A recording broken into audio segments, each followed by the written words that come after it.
I've lived here more or less all my life, and I love the area. I love the community atmosphere and just everything that's going on.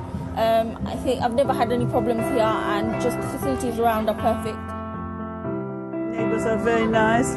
I get a lot of help from the community when needed.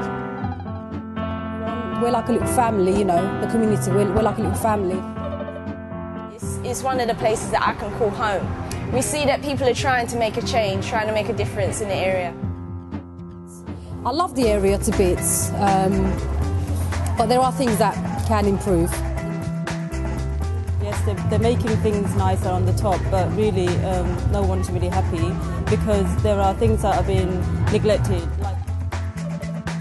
The area is being developed physically rather than from the core. I don't believe that they're actually getting to the problems, but rather just putting a plaster on the wound. So. We spoke to 166 local people about what they think about the challenges facing Poplar. Everyone had a lot to say. I don't know why you're asking me these questions, because these ain't never going to happen. You can't just think about the area, you have to think about the economy. Like, you can't just make this area out of the blue, like turn it one of the best areas in London. The government want people to get back into work. They're changing all the systems, the benefit systems are changing, but the people are not equipped for work. They've been out of work for too long. For the surgery service, I would like to change their appointment policy. I have a child with a disability who I can't get an appointment for, and that's concerning. And I've always said to them, you know, look, we need to change the system. I think of this area is a good area, but it could be a bit better because people throw litter on the ground, and I really don't like that because it hurts the environment, and this area could be a really good area to play in and live. No, there's not really enough, there's not jobs around there as well. I think maybe we could do with a few more amenities. I'm mostly concerned just about affordable housing for people in the area. There's not enough schools at the moment. The waiting lists are enormous.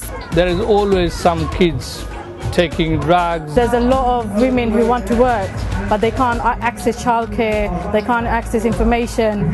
There isn't something specifically for women. There are mosques and other places, but there's not a place where, for example, it's catered for women and children as well. There should be more evening facilities for people like myself that are working. And there should be zebra crossings on all types of roads. Some schools, they're not caring for their children, they're just in it for the school's reputation. My children, they've had to move out. They've moved to Southampton to actually get a job and to get a place because I can't afford anywhere here. I've got one child left, I don't want to lose her as well. The people that run the country, as in the people like the doctors, the MPs and everybody who lives out of London, need to understand better about the inside of London and how people live. But the three things they felt most strongly about were more facilities for young children, more facilities for young people, and less crime, antisocial behaviour.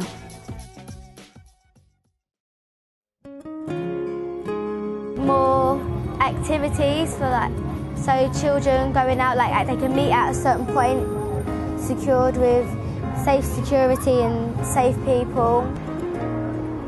More parks or stuff like that, because there's only one park. Sport activities or art activities to get involved after school. I've got a big park where I live and there's nothing there for the kids. It's full of dogs' nests. There is not enough primary schools in the area to cater for the children, the amount of children that we have. So schooling, especially primary, after-school provisions for kids is fundamental, and it's really badly lacking in this area. I would look at the 5 to 13 age gap, where the kids don't have a lot to do. There's catering for the 0 to 5 and the teenage group, so I would try and look for something that would entertain the interim, because there should be more for the younger children to be involved with. We need better equipment in centres, man. We need better equipment in youth centres, because the equipment we've got, half of them are broken. You know, the local youth club, extend the hours daily, so instead of having it 1 day a week, make it 2 days a week, so we got more youth people coming in. I don't really like it because said, there's nothing really to do for teenage girls. I know everyone says this, but there should be like more youth clubs and stuff. Not youth clubs, but youth courses. But not just things like art and stuff. You should do cooking classes, making cupcakes. I mean, everybody loves food, yeah? Everyone says open more youth centres, but the thing is that we've got youth centres in every area, but the thing is what you do in the youth centre, because everyone wants to go outside and try something different. I want to see more opportunities for young people to get involved with their community and ways of kind of shaping some of the decisions that are made that affect them. The main thing is to empower more young people. The youth is the future and they change what is going to be next, innit? There's a lot of trouble really. There's a lot of boys on the corners, street corner hanging around, smoking drugs, you know. There's a lot of side people like just trying to cause trouble and stuff really. It's normal, sometimes there's fights, like most places you go you can smell drugs and stuff. There is an issue of knife crime around here and stabbings. Sometimes there's a lot of fights and murder going on.